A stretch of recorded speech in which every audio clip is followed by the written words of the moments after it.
What up, though? And welcome to Let's Talk Detroit Lions Talk, brought to you by Detroit Lions on the Prowl and Lions Station Unite. It's your man, Curt. Today is Wednesday, Hump Day, baby.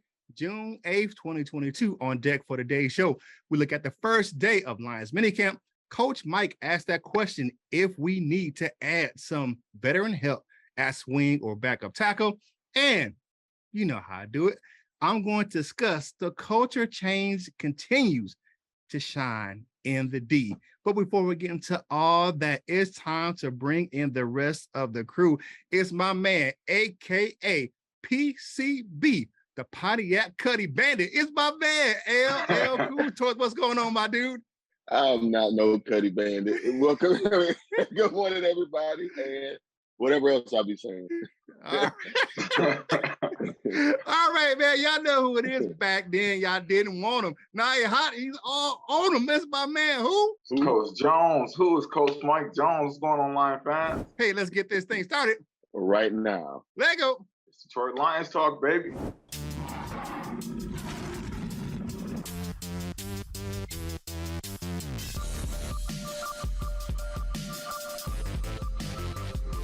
We're going to get up, and on the way up, we're going to bite a kneecap off. Yes, sir. We in the deep.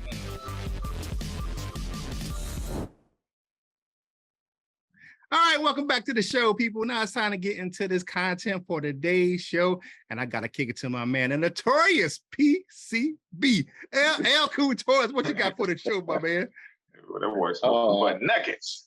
I see this going so wrong in so many ways. But my news and rumors topic on this What Up Though Wednesday is we're just gonna look at the first day of mandatory minicamp.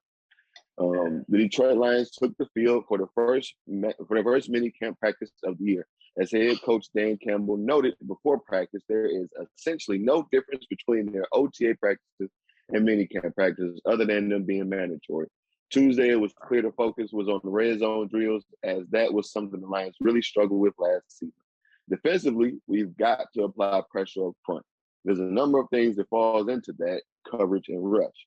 Offensively, man, we shot ourselves in the foot a ton, Campbell said before practice. So, in the effort to clean things up well before the game started rolling around, nearly all the Lions' full team drills on Tuesday were in the red zone. Here's how it all shook out. Well, I'm not going to read this whole article. I'm going to just read some, very important things from here. And in the headline, it actually mentioned the changeup at backup quarterback. So after Tim Boyle struggled through his first 2 weeks at OTAs, David Blau was the second quarterback at the beginning of the team drills during minicamp. Blau made the most of his early opportunities in 4 red zone plays. He threw 3 touchdowns to Trinity Benson, Quintez Cephas, and DeAndre Swift. His fourth play was a well-read scramble up the middle for about 10 yards. His second set of reps only consisted of 2 plays, a rollout touchdown pass to running back Greg Bell and a well-covered rollout touchdown run where Blau faked out a defender with a pump fake to get by him. And that wasn't even the most impressive thing Blau did all of practice, but more on that later. As for Tim Boyle, he struggled mightily in the red zone drills. He did not complete a single pass in 5 attempts and likely would have taken 2 sacks had there been full contact. That being said, the 2 switch roles during the red zone 7-on-7s, with Boyle taking over the second team offense and Blau dropping the third team. When that happened, Boyle looked much better, throwing touchdowns on 5 of the 7 plays and likely drawing a defensive hold or pass interference on one of the other plays. Meanwhile, Blau only converted on 2 of 5 attempts. This perhaps suggests that the Lions' second team wide receiver group is just that much further ahead of the second team defensive backs, which makes sense considering how many DBs are currently out due to injury. Jeff Okudah, Jerry Jacobs, Ife Melifonwu, and I can't think of Deshaun Elliott, I think his name is. Yeah, Elliott. Out already. Right. So we'll also take a look at the wide receiver depth. There's quite possibly just a single roster spot available between Cephas Benson and Khalil Pimpleton, but they were all taking turns making impressive plays on Tuesday. Benson continued to look like an entirely different receiver, capable of actually making a run at a roster spot. His best play came in 7-on-7 red zone drills when a nice stutter step move cleared a few yards of separation between him and Mark Gilbert on an out route for an easy touchdown. Not to be outdone, Cephas had the one-handed touchdown in the desperation drill and a nice toe tap score later in practice. It was a quieter day for Pimpleton, but it was worth noting that he was repping as a second punt returner behind incumbent Khalif Raven. After them, undrafted rookie Josh Johnson was third in line. And just to wrap this up, I just end this with some of the random notes they had in this article, and those go. The last play of practice was a nice display of how rookie 7th round pick cornerback Chase Lucas is savvier than the normal rookie. The offense was working from inside the 5-yard line, sent Pimpleton in motion. Lucas followed the speedy receiver on a tight man-to-man assignment, but quickly called to Cedric Boswell to swap assignments with him so that he wouldn't be caught behind. The communication was made and the switch was done nicely, even if Pimpleton made a nice inside move to beat Boswell anyway. Only 2 in-game field goal attempts, a miss and a make by Riley Patterson for 45 yards out. Another Jason Cornell sack, or Jay Sean Cornell sack. He's my biggest surprise thus far through the 3 weeks of off-season practices. Here's a potential group I would say won the day. The first team defensive line, the first team secondary, and the second team wide receivers. Well, with all that being said, we get a good look into what's going on out there in Allen Park and that first mandatory minicamp. What are your guys' thoughts if you have any? Well, I'll say this. I mean, just to be 100, you know how we do it. It's not a surprise that Tim Boyle is sliding down the depth chart and Blau is moving up. Timmy has been struggling throughout the spring, so Blau has been holding his own and made some solid throws. You know what I'm saying, that first day of minicamp. That first team secondary making big plays, even though a bunch of guys were backups on the field. That's kind of familiar what we've been seeing since last year. So, I mean, the team is still being cautious with some injured players. So it's the spring, so it's not really a need to rush anybody back. Right. And there's one more week of OTAs next week before the summer break. So it doesn't really surprise me that they're holding some guys out just because it's the spring. I mean, like, it'd be more interesting to me to see who's going to be out when training camps start the end of next month. Yeah. So I would say hold those guys out. But Dan Campbell said it at the beginning of his presser yesterday. It's like no difference between what they've already been doing since they've been in Allen Park in this whole spring. So, I mean, the guys are just kind of doing what they've been doing. So, but like I said, Boyle struggling is being par for the course this spring. His ass is just hurting right now. I don't know what's going on with him, but other than that, man, say his ass is ass. But he's just struggling, and sometimes you get the yips, and you know what I'm saying, you just can't get it right. If anybody play golf, you know what the yips are. You just can't do nothing right. You get on the green and it's a 3-foot putt and you just zip it past the hole. It's just one of those things. You can't make a free throw. You shoot 100%. You know what I'm saying? If you play a hoop, you know what I'm saying? If you can't catch a 5-yard out if you're playing wide receiver. It's just one of those things. You just run into a thing where you just aren't playing well. And it's a bad time for him not to be playing well, because they're looking at evaluations. They're always evaluating. You look at Dan Campbell and Brad Holmes said they're always evaluating the roster and see what changes they can make.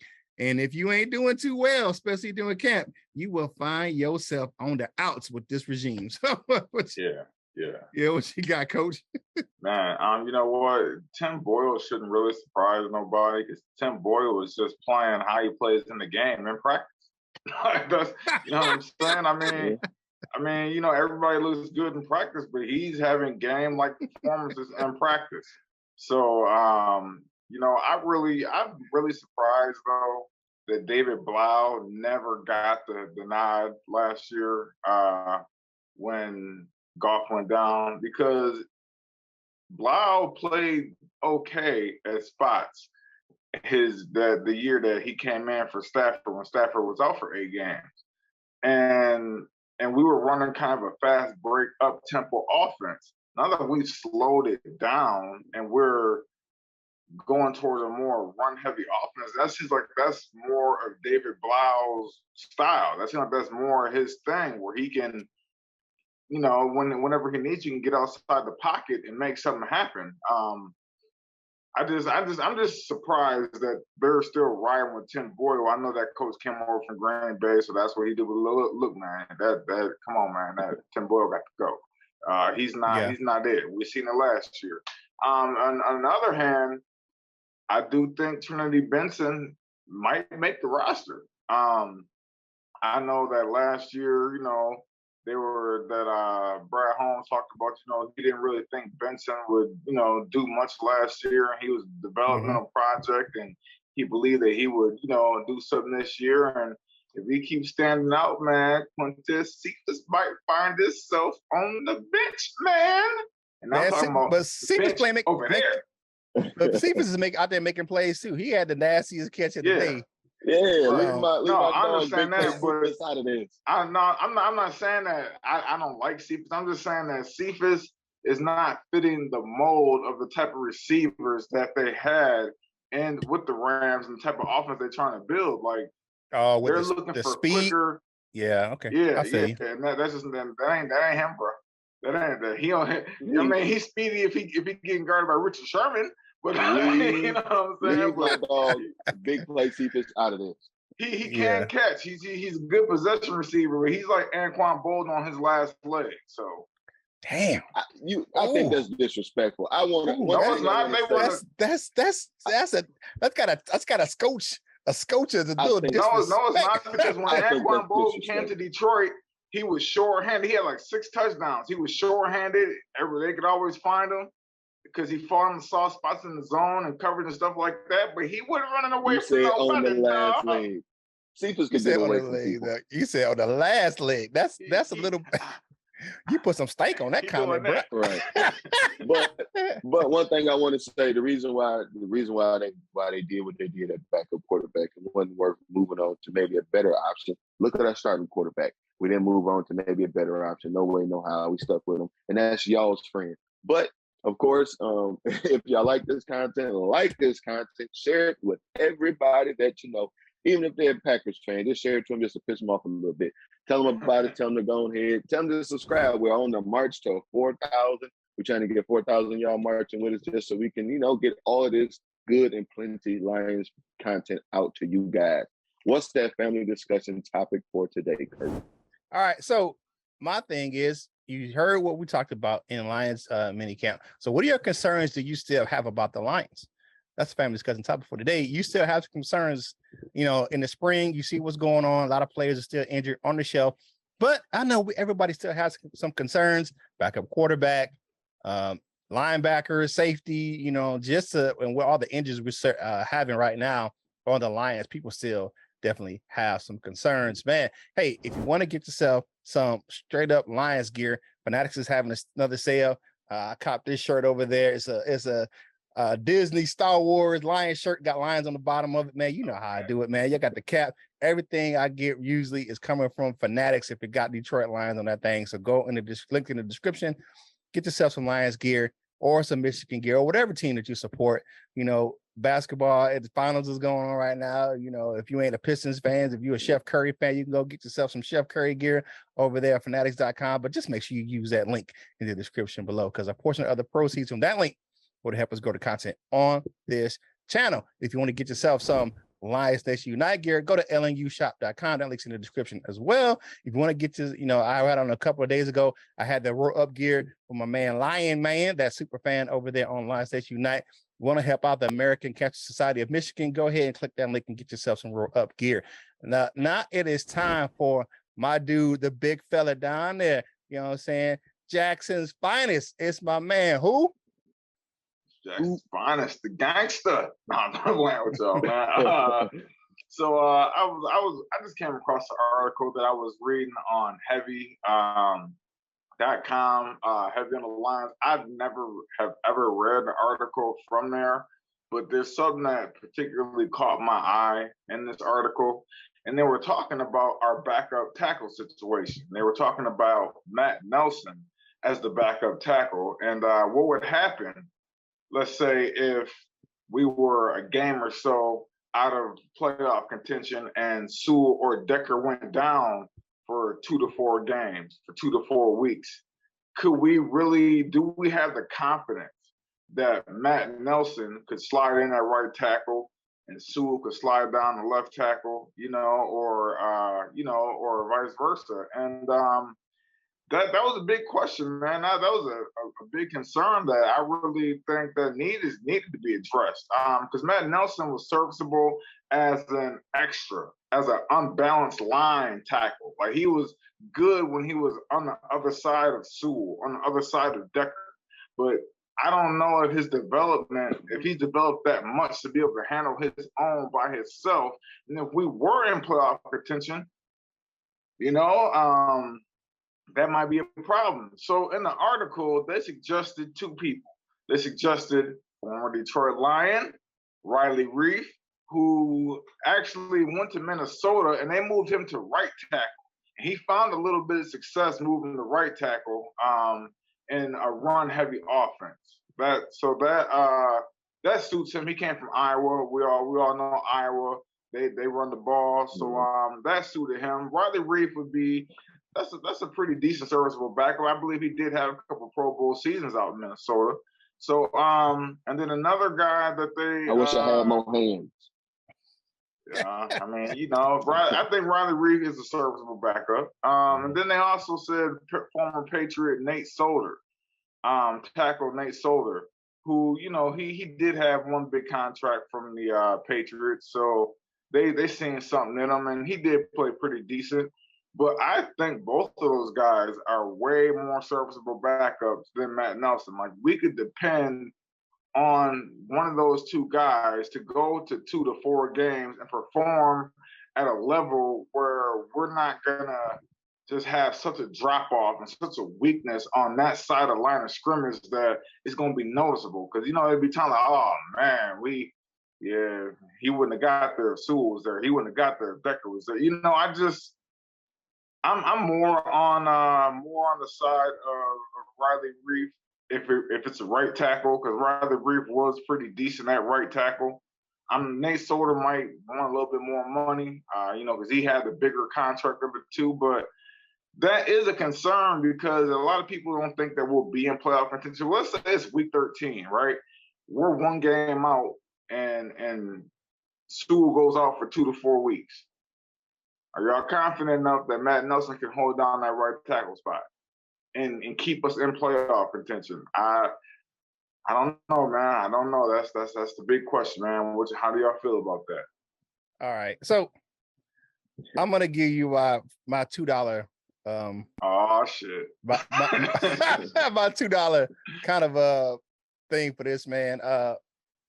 Okay, straight up, be honest with you. I like our offensive line group as it is. Hank Fraley has done a great job, an excellent job with the mix of veterans and young talent. We got Nelson has been a good fill-in, and you said, like the swing tackle, he basically pushed veteran Terrell Crosby off the roster. This guy is a converted defensive player and, coming in fitting good. Now, the gentleman we mentioned in this, you mentioned earlier, may cost a pretty penny for the Lions to add. Mm-hmm. And hey, Brian Holmes, I've been operating since he took over as general manager. Now, when you talk about Matt Nelson, is he good enough to play that right tackle position if, say, Taylor Decker goes down again and we got to swing Penei Sewell? Well, you got a guy next to Penei Sewell that can swing out to tackle, and then you can bring Evan Brown to play guard. I like the talent that we have, and I like the mix. I like how Hank Fraley has gotten these guys. Sometimes when you add an outside guy, it messes with the chemistry of the group. And I think, and that's just my thinking, is that I don't want to mess up the chemistry that this group has already had. Even with the backups playing last year, they played pretty well in spot duty. I don't think it's as big a deal to add those guys. And like you said, it's going to cost some money to get one of these guys on our roster. And that just ain't how they ain't operated like that. You know what I'm saying? If one of these guys were willing to come in for the veteran minimum, and most likely that would be Riley Reef, it wouldn't be Matt Solder. Matt Solder's a multiple Super Bowl champion. You're going to have to pay that dude because he's won all those rings out there in New England with Tom Brady. So, Tom Brady ain't here. Yeah, So and he ain't here. However, my thing is, come get this minimum wage.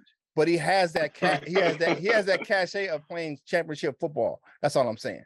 You know what I'm saying? I understand. But like I said, I like the group as it is. And you don't want to mess with I don't like messing with the continuity of stuff. And if they're building something, and we've seen it in the past, building something good, and you bring an outside guy in, that can definitely mess with the mojo of the team. So what you got, LL?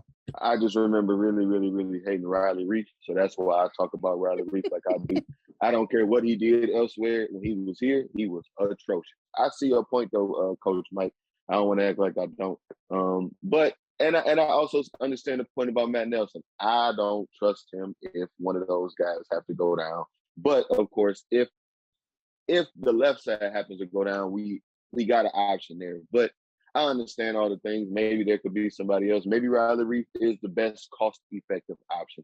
I don't know. If he comes here and he plays like he did when he was here previously, I'm going to find him and I'm going to hurt him. That's because he's a left tackle. Left tackle. LL say it's on site. Oh my God! Y'all remember Riley Reef when he was here? Yes. Yeah. Yes. And my play that stands out with Riley Reef is the Dallas play, and hopefully and luckily we got away with it. He down in the field celebrating, and we still got a play to go. And Matthew Stafford yelling for him to get his behind down the field because he down there cabbage patching on the 50-yard line. We ain't even scored a damn touchdown. So I mean, I'm just saying. You got to get your head out your 4th point of contact and be in the game at all times. And that play, just kind of reminds me of kind of how he was here in Detroit. Like, he was never really fully here. And he had success other places, but he was never really all in, for the Lions. As soon as they drafted Taylor Decker, he was looking for a way out because he thought he felt disrespected because they took they shipped him on the right tackle. So. Yeah, that right tackle was for him. Nah, he can't play left tackle, man. Yeah, not ain't no way. And yeah, for real. But, hey, if you want to come get some of this minimum wage, maybe come on, maybe. Yeah, buddy. You know how I'm saying. You know how we do, man. Go ahead, like this video, share the video, comment on the video, man. Drop us a comment and and answer that family discussion topic. You know how we do it. We pick 6 of those things to read in the next show, man. If you want to get yourself some Prowl Nation gear, go over to lionsontheprowlshop.com. Get yourself some Prowl Nation gear. We got that stuff going on over there, man. You just want to represent the show. And, with us, go ahead and grab you some of that, man. If you want to hang out with us on your favorite social media platforms, go ahead, man. Links on the screen right now. You can check us out on Facebook, Instagram, TikTok, and all those good things over there. You know how we get down, man. And if you leave something to drink and you're thirsty, going over to LL's page, man, on Instagram, always some good thirst traps over there on his page. Definitely. What if somebody that I be arguing with about this stuff that I post on my page is watching this and they just happen to see this and then it just stir up everything that we didn't. Yeah, man. Consider these things. I speak the truth, brother. I speak the truth, the 100% truth. You know what I'm saying? What's going on? Well, maybe out there listening, not the truth. Hey, and then of course, man, you can hang out with us, man, on that ultimate social media app for Detroit Lions fans, Lions Nation Unite. It is the ultimate virtual hangout for Detroit Lions fan. All of your favorite content creators are over there hanging out. So go ahead. You can download the app in the Google, Android, or Apple App Store, or you can just go over to lionsnationunite.com. Man, now I got to talk about this culture, man. Woo. I saw some stuff the other day, and someone said it almost made them cry to see what was going on with the culture of the Detroit Lions. And I was like, well, let me check out what you're talking about. Now, the culture of the Detroit Lions in 2022 is a huge contrast from what we saw in 2020 under Matt Patricia. Even after going 3-13-1 last year, Dan Campbell's team and staff are upbeat and competitive as ever this spring. The Detroit Lions social media department posted some behind-the-scenes video on Instagram from the Lions Media Day, and you can see a much happier team. Players were dancing, having fun. Rookie wide receiver Jamison Williams even took a picture on the four-wheeler the team purchased for Fatty Patty. Man, he out there riding that thing. Dan Talica said the team is more focused and competitive on the field with more spring in their step as ever than last season. I mean, you talk about a team that was 3-13-1, and they come in like they it's a joy to be there. You usually don't see that when you have a team that had a losing record. Now let's see if we can get some wins on this field to add some wins to a culture that is used to losing, and that's a big thing. Culture is a big thing. We've talked about this before, attitude, players, the way that the coaching staff, and you just don't see that on a lot of bad teams. I think the issue last year was the roster depth. You still have a lot of young players, and a lot of key players went down with injury last year. We had one of the highest rate of injured starters in the league last year. So to see some guys coming back healthy, you still got some guys that got injured that are out on the shelf from last year, but we'll see, like I said, if they're going to be, available when training camp start at the end of next month. So still got about a month and a half before we really see these guys fully on the field. But the culture change happened. I mean, you didn't see that, man. I mean, guys was coming into work mad under Matt Patricia. I mean, like, you know what I'm saying? Like, I got to go see this jackass again. Like, it's one of those things. I thought you were about to say something completely different. But I'm just saying, I mean, like, you know what I'm saying? We all have had those guys, we've all had those coworkers or managers or bosses that they come in the room and they just suck the joy out of being at work. So, and that was Matt Patricia. But you have a guy that motivated a player's coach like Dan Campbell, and you can see a team that was 3-13-1, and they're coming in pumped up as ever, wanting to get better, wanting to win games, and wanted to go out there and compete. And that's just been a rarity for the Detroit Lions. What you got, fellas? Yeah, man. You know what? All I'm gonna say is I just can't wait for Hard Knocks. All this talk is hyping me up for Hard Knocks, and it will be on display for the world. The Lions fans ain't gonna have to tell them about the culture shift. They're gonna see it, they're gonna witness it, and they're gonna be bandwagon fans, dog. And I can't wait. What you got, LL? I am excited for the culture shift. I like it. I thought it, began last year, a lot of the things, even with a lot of our starters and stuff out. And I think that's a truer sign of the culture change, because even with the guys out, the guys that came in, still kind of played with the same kind of intensity and followed the game plan, things like that. I am starting to get a little bit anxious for Hard Knocks, but my constant theme or my constant thought for Hard Knocks would be, y'all better not embarrass me. Boy, like if Baba go don't pick up that, don't touch that. You getting this, don't act the fool. All right, yeah. I feel you, guy. I feel you. I don't think I think that with this coaching staff and how they kind of run stuff, they're players, coaches, but they still have a level of professionalism. They want competition. I think it's going to show when Hard Knocks hits, man. And I think it's like you said, we've already talked about how some people are jumping on the bandwagon right now.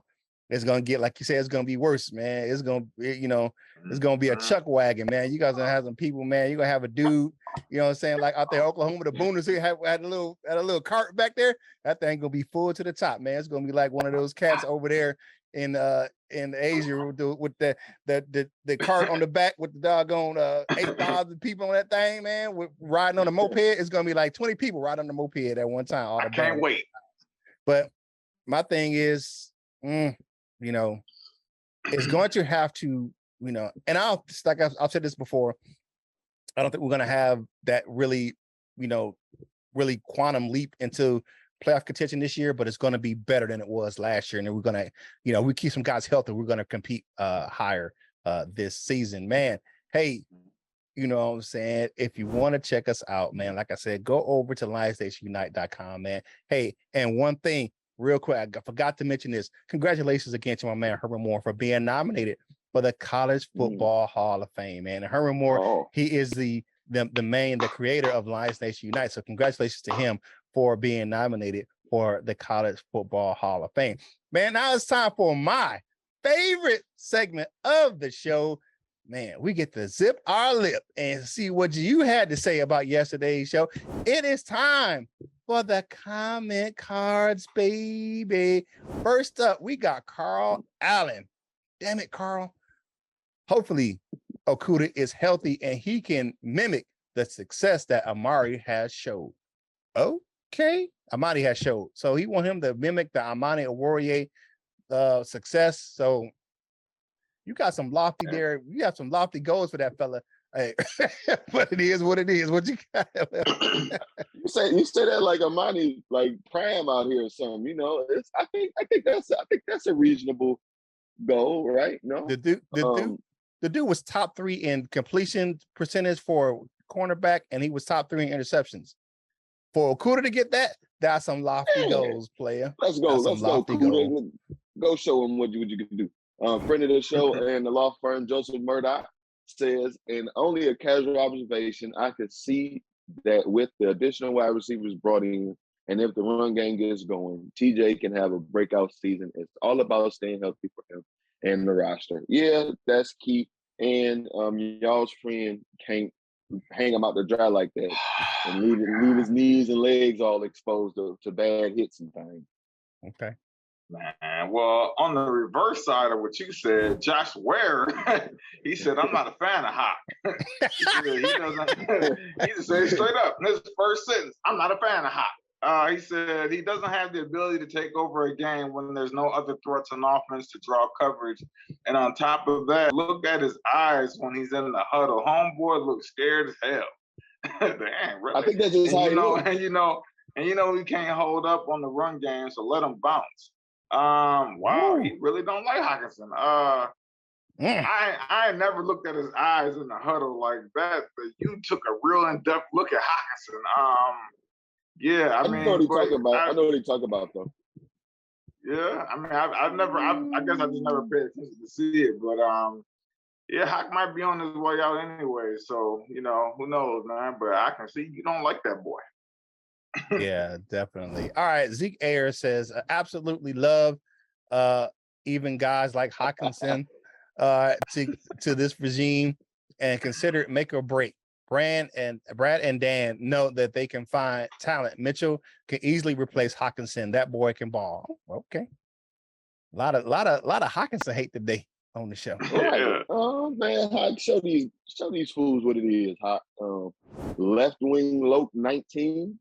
If you looking like that, Swift needs a right guard to run inside. I think we got one, and I think they just need to maybe. That's what I'm saying. Maybe the play calling can help him out on the inside runs. Maybe they just run him outside because that's where he found success. We'll see, Loke. But Big V had a good year last year. I don't know what he's talking about. Yeah. Big V balled last year. I don't get it. Okay. Yeah. I think them is Surface fans that just kind of like it, you know, they don't really know what's going on, because Big V was ball. I think he had his best consistent year for a whole season last year. So I think that's true. I agree with you 100%. Yeah. All right, Turner C, brother, what's going on, man? He says, wouldn't it be nice to get the most sacks in the NFL as a team?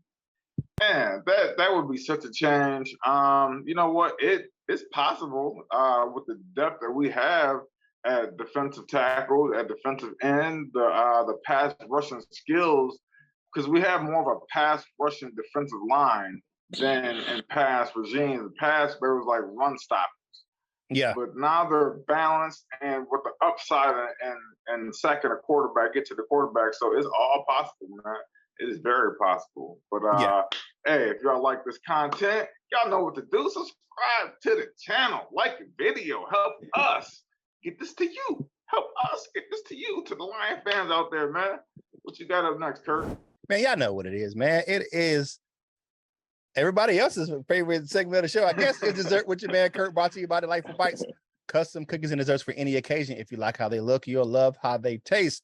Man, go on over to the Facebook page, link in the description below, to go ahead and order you some cookies. If you don't do the Facebook thing, you can email her directly at delightfulbites18@gmail.com. Or if you want to just drool all over your keyboard, drool all over your tablet, go on over to Delightful Bites on TikTok or Instagram, man, and roll that beautiful cookie footage, because you're going to go ahead and see some great finds over there on Delightful Bites. Delightful Bites, get your cookie on. All right, so Buttercup was a buzzword yesterday at the Lions presser for Dan Campbell. And it was Buttercup. Buttercup was Elaine McNeil. That's what Dan Campbell called Buttercup. in the press I don't conference. like it. Buckle up, Buttercup. He said he just loves giving Mac some nicknames, man. But he did say that Aleem McNeil is leaps and bounds ahead of where he was last year, coming into just what he's bringing to the defensive line. His movements are better. He's quicker. He's more athletic this year. The game is faster for him. And I did not see this coming because I would have thought Penei Sewell would have got this mantle. He said that Aleem McNeil is the strongest player on the roster right I like it. Wow. He said he is the strongest player on the roster right now. Baby. Man, so I'm loving that. So Aleem McNeil is moving in the right direction, but when he called him Buttercup, I was like, Buttercup. And the only thing I can I can hear Dan Campbell saying to him is, buckle up, Buttercup. When he out there on the field and some stuff about to happen. But Aleem McNeil trending in the right direction. And for whatever reason, man, he got 8,000 nicknames from Dan Campbell, and the latest one being Buttercup. That's your dessert with your man Curt, brought to you by Delightful Bites.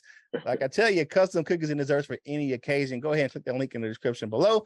Delightful Bites. Get your cookie on. Now it's time to go ahead and take that stroll on over to that wall of fame, baby.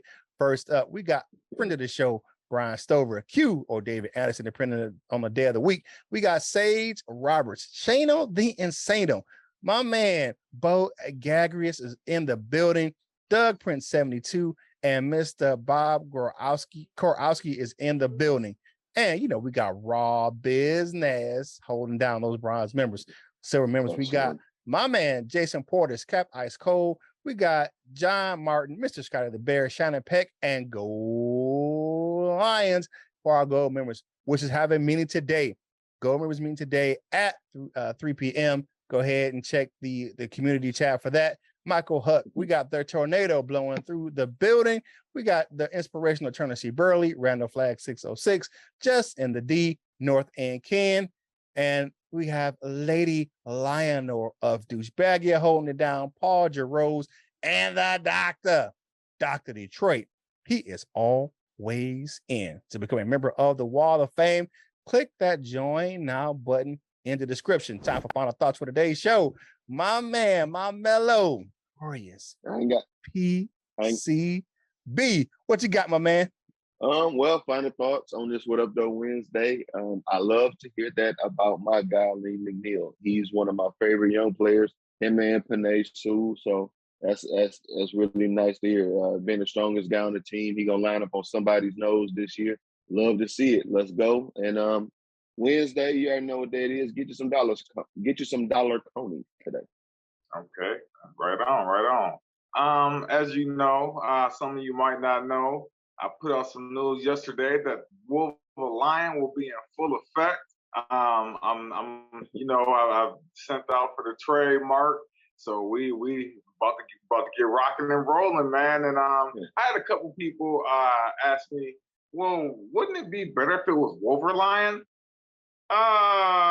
No, it just don't sound smooth to me. It don't flow. Like, I'm a Wolverlion. Like, it just like I'm a Wolverlion. Like, it just flows smooth. You know what I'm saying? I thought about Wolverlion, but I'm like, I'm a Wolverlion. That just sounded corny to me. It just, you know what I'm saying? I mean, I'm a new school cat, man. I'm a little bit older. I'm a new school cat, and that just doesn't sound too good. Plus, I need some originality. When you combine two names, you gotta throw your own original spin on it. So that's what I did for that, man. But be on the lookout because Wolverine is coming soon. And also, I want to say a special shout out to the new head coach of the Northwest Jackson Mounties, Coach Stafford Newsom. Man, he is serious. We had our first offseason lifting day yesterday, and he hired a strength and conditioning coach. That man is serious about his job. Okay. He's a young guy. He's a little bit younger than me. But when you hire a strength and conditioning coach at the high school level, you ain't playing around. So I've been on the lookout for the Northwest Mounties boys because we about to do that thing when the season comes. All right, definitely, man. Y'all know what it is, man. It is hump day, baby. You know, like I said, Gold members meeting today at 3 p.m. For our Gold members, and you know, just come out and hang out and you know, talk some Lions football or just talk life, and it's a fun time. So if you want to get in on that, man, go ahead and join the Gold members meeting. Link in the below of the Wall of Fame. You know, if you're a silver member or a bronze member, you want to join that and come on see what we're talking about over there, go ahead and jump on that and go ahead and up your subscription to a Gold members. But as always, man, it's Wednesday. Go ahead. If you want to do some good, positive things, give a person a kind word today. You know, ask them how they're doing. You never know what they're going through, and that kind word may change their whole outlook for today. And, you know, like my man said, if you're eating some of those dollar conies, man, or, you know what I'm saying, getting your chicken on or whatever you're eating at lunch, man, go ahead, some crumbs off your face, man. Finish your drink and get back to work, baby. And whatever you're doing in life, you got to boss up, ball out, and be the best version of you that you can be. For my fellas, LL and Coach Mike, this is Curt Steele, and we will holler at you real soon. We love you, Jim.